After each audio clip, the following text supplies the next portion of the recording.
कौन हो तुम? उठो। पिताजी, कुछ देर पहले मेरे कानों में एक अजीब सी सरसराहट सुनाई दी थी, जैसे कोई भारी चीज जमीन पर गिरी हो, जैसे किसी ने किसी को धक्का दिया हो।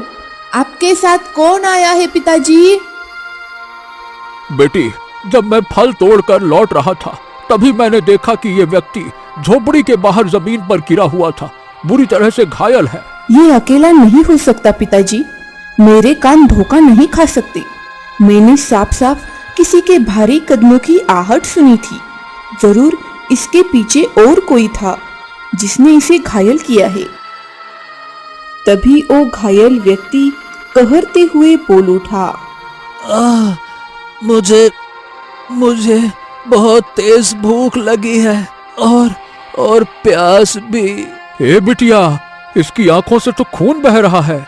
श्यामलाल ने कपड़े को पानी से भिगोकर उस घायल युवक की आंखों से खून पोंछा। वो व्यक्ति रोने लगा और कांपती आवाज में बोला,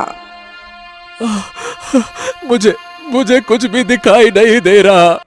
उन कमीनों ने मेरी आंखों पर कोई अजीब सा पदार्थ फेंका था जिससे मेरी आंखों की रोशनी जाती रही। फिर उन्होंने तलवार से मुझ पर वार किया और मुझे मरता छोड़कर भाग गए। ओ, कोई बात नहीं, तुम चिंता मत करो। तुम्हारी किस्मत अच्छी थी जो तुम बच गए। इतना गहरा घाव खाने के बाद कोई जीवित रह जाए, ये कम ही होता है।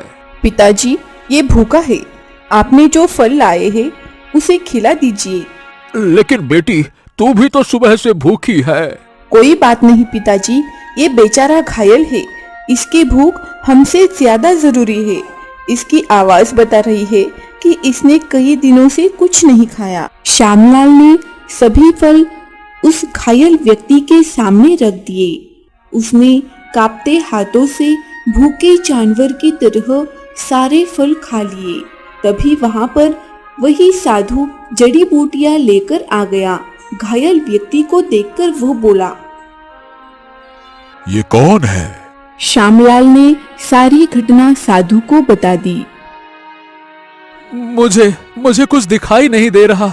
मेरी मदद कीजिए साधु महाराज। साधु रहस्यमयी अंदाज में राधा की ओर देखकर बोला, मेरे पास जो भी जड़ी बूटी है उससे किसी एक की ही रोशनी लौट सकती है। ये जंगल में बची हुई अंतिम जड़ी बूटी थी।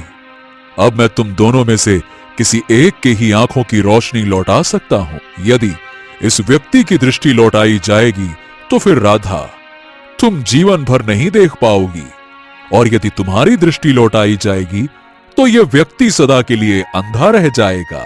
अजनबी फूट फूट कर रो पड़ा। उसका रोना राधा को भीतर तक झकझोर गया।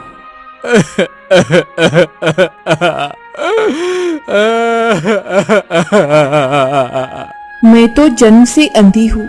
संसार कैसा दिखता है ये मैं नहीं जानती, पर जिसने देखा है और फिर सब कुछ खो दिया हो उसका दुख क्या होता है ये मैं नहीं समझ सकती। मैं चाहती हूँ कि आप इस व्यक्ति की दृष्टि लौटा दीजिए।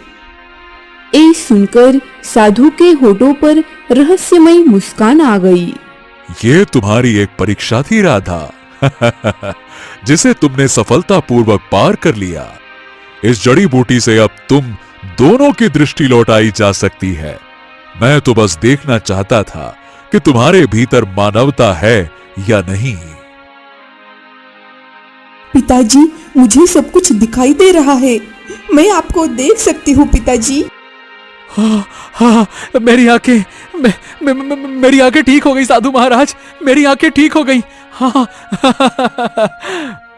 हाँ, मैं जानता हूं कि तुम कौन हो, लेकिन तुम अपने मुंह से बताओ। मेरा नाम राजकुमार आदित्य है। कुछ समय पूर्व शत्रु राज्य ने मेरा अपहरण कर लिया था। मुझे भूखा प्यासा रखा गया। एक दिन भाग निकला, लेकिन दुश्मनों ने देख लिया। एक ने मेरी आंख में जहरीला पदार्थ डाल दिया तो दूसरे ने तलवार से भाग किया। भागते भागते मैं गिर पड़ा, और मैं तुम्हारा ये उपकार कभी नहीं भूलूंगा। अब तुम इस राज्य के भविष्य हो। तुम्हें उन अत्याचारियों का अंत करना होगा जो राधा जैसी अंधी लड़की और श्यामलाल जैसे ईमानदार कुम्हार को पीड़ा देते हैं। तो ठीक है, मैं वचन देता हूं साधु महाराज, मैं न्याय जरूर करूंगा। आदित्य ने श्यामलाल और राधा को अपने महल ले जाकर उनका खूब सम्मान किया। कुछ दिन बाद आदित्य सैनिकों के साथ राधा के गांव पहुंचा। जमींदार और उसके साथी भीमा को पकड़कर मेरे सामने लेकर आओ। कुछ ही देर में सैनिक जमींदार और भीमा को घसीटते हुए लाए। राधा को देखकर जमींदार चौंक गया। अब से तुम दोनों जीवन भर कारागार में सड़ोगे। सैनिकों, ले जाओ इन्हें। सैनिक उन्हें पकड़कर ले गए। राजकुमार ने श्यामलाल को बहुत सारा धन दिया। श्यामलाल गांव का सबसे अमीर कुम्हार बन चुका था। एक साधारण कुम्हार की बेटी, जिसके आंखों में कभी रोशनी नहीं थी, उसके हृदय की रोशनी ने पूरे राज्य की दिशा बदल दी थी। उसने साबित कर दिया कि मनुष्य नेत्रों से नहीं, संस्कारों